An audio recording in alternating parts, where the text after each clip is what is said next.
तर काम करून लय दमलेलं होतं, त्यात एक्सरसाइज पण केलेली. बाहेरनं खिडकीतनं सासूबाई काहीतरी उपदेश देत होती. ते त्याला बाजूला सारून एक तांब्या मडक्यात थंडगार पाणी पिलं. आपला नियम आहे, एक्सरसाइज केलं तरी आपण डायटिंग शायटिंग काही करत नाही. मस्त फुलपात्र भरून चहा आणि त्यात चिरमुरं टाकून दाबून खाल्लं. पुढनं सासूबाई, डावी उजवी सासूबाई, 3-3 सासूबा माझ्या नशिबाला येत्या.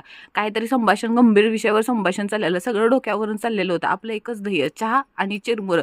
काम फत्तेपणे पार पाडलं आणि दुसऱ्या मिशनकडे गेलो. अहो झाडलोट घराकडे, अजून काय आपल्याकडे कामधंदा असणार आहे. त्याच्यातच आपलं आयुष्य गेलं आणि त्यातच दिवस पण चाललेला आहे बघा. सगळ्यांची टंगडी वर करून सोप्या बेड खालनं सगळीकडनं झाडून मारून एकदम चकाचक करून टाकलं. टवटवीत पूर्ण झालेलं होतं. अहो कसलं संभाषण चाललंय म्हणजे कारभाऱ्याचं सासूबाईचं.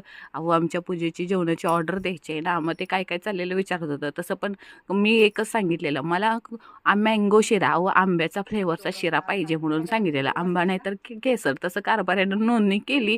बाकीचं आपण फक्त त्यांचं ऐकत बसलेलो कोपऱ्यात बसून.